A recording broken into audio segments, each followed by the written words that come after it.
streaming. Hi, good morning. We're back for the second part of our writing block. How's everybody doing? I hope you well. Today we are going to discuss writing conclusions. But before we jump into that part, I just want to have a little review with you about what our paragraph. Okay, why are you acting silly?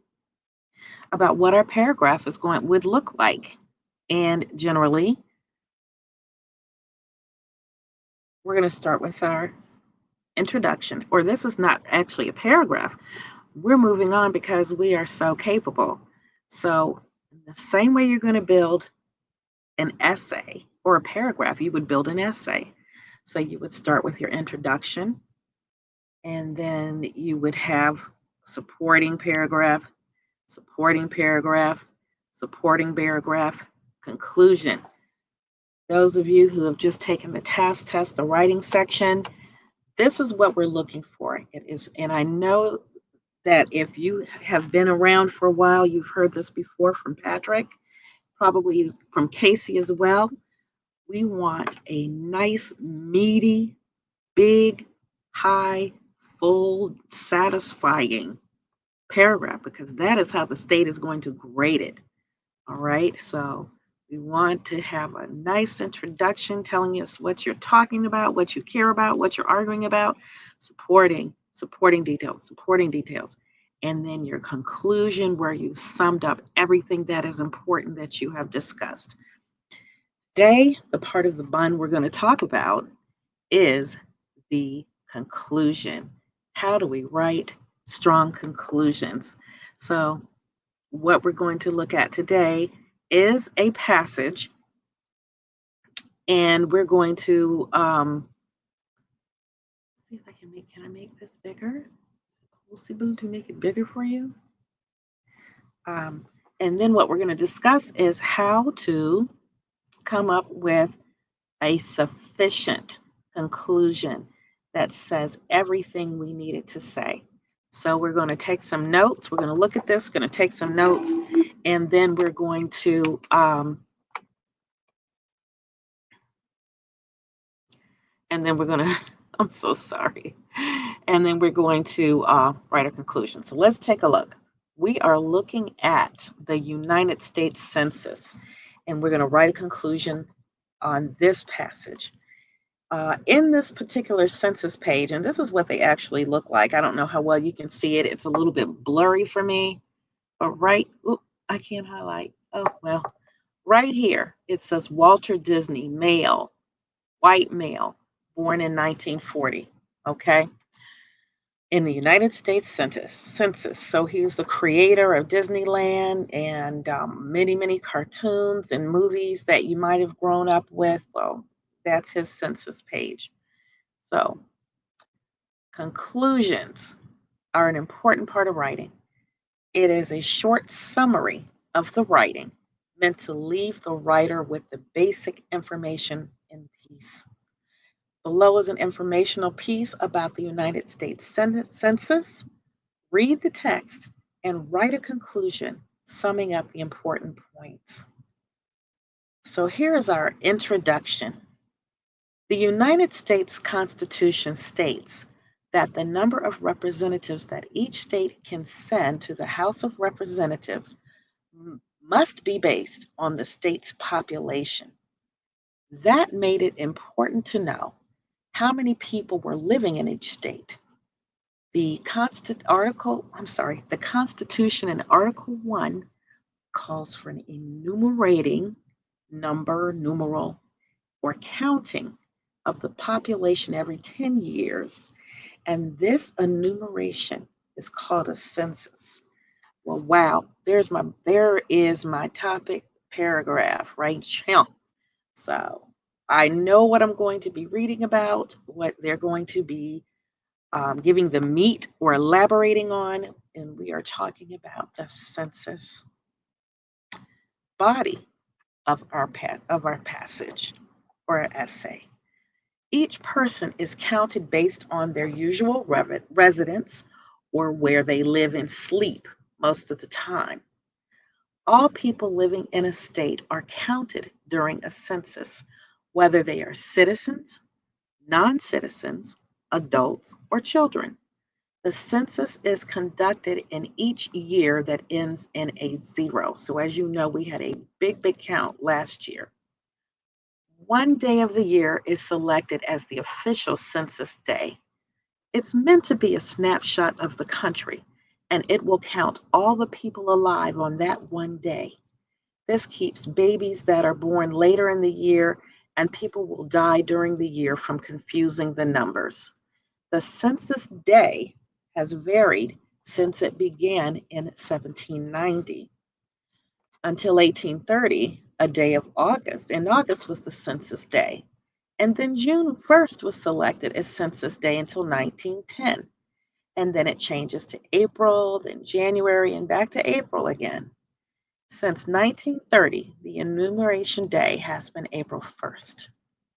The early censuses were conducted by people called enumerators that went from house to house asking about the number of people living in the house. It took a long time to gather that information, sometimes over a year. Beginning in 1960, the U.S. Bureau of Census began mailing out forms to each home instead of having someone visit each home. This cut costs and made the process faster. All personal information in the census is kept private for 72 years, and then it is released to the public. The last census that is available to the public is the 1940 census. The census of 1950 will be released in 2022. Conclusion. This is our part. To write a passage to sum up the most important points from this essay. Well, I'd say the first part is that the Constitution states the number of representatives each state can send to Washington is based on a state's population, and that it, therefore, okay, so that's where exactly I would begin. Um, U.S. Constitution states that the number of representatives each state can send to Washington depends upon that state's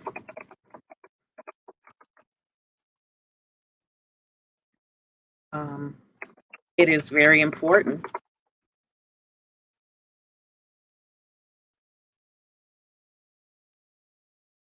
to have an accurate count.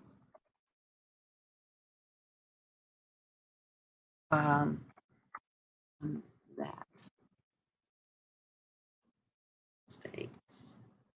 Look at that autocorrect. It's a beautiful thing. It's very important to have an accurate count. Um,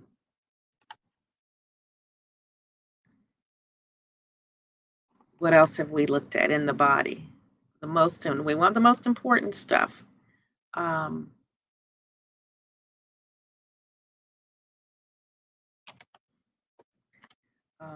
people are counted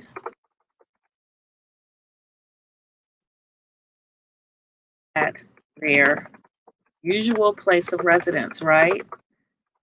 We're going to talk about this in a sec.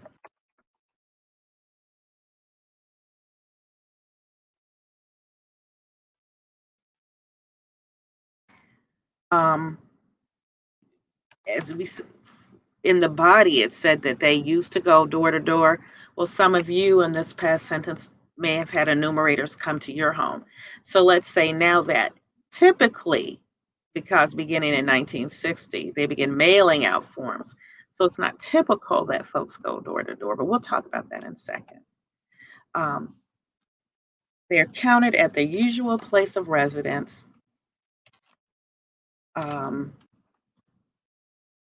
Generally, typically, mainly by mail.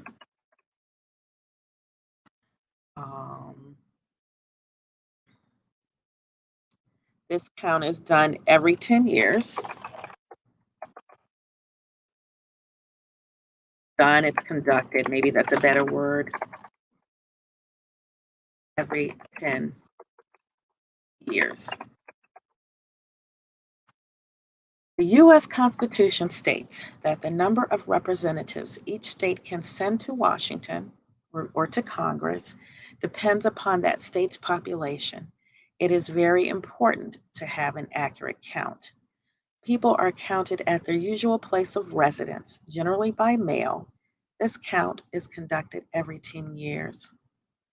Um, and as of recent, it is done when? On April 1st. It is conducted every 10 years on April 1st. And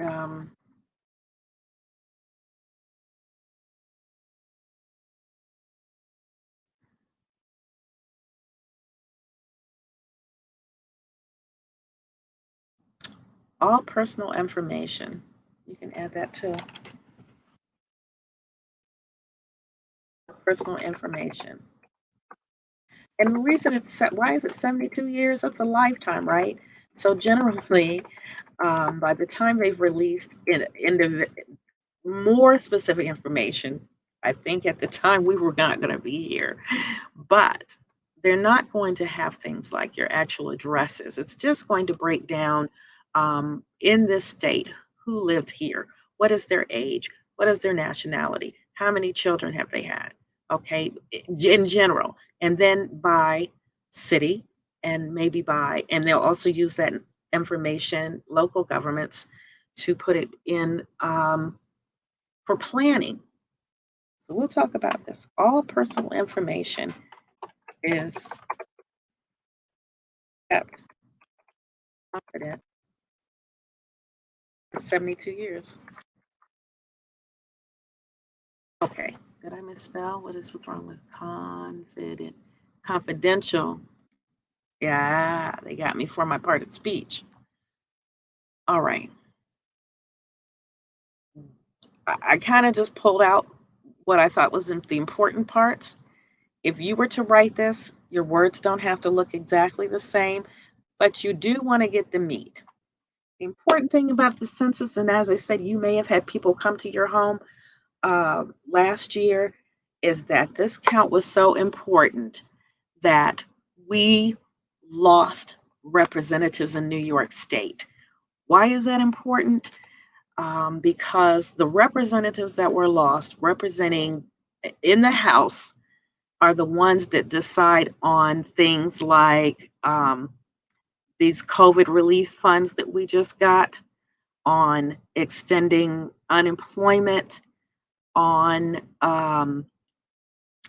making sure people get vaccinated, on taking care of children and the elderly, and building new roads, which creates new jobs, working in the cities, which creates new jobs. We lost two people, and we have a margin in Congress by a hair.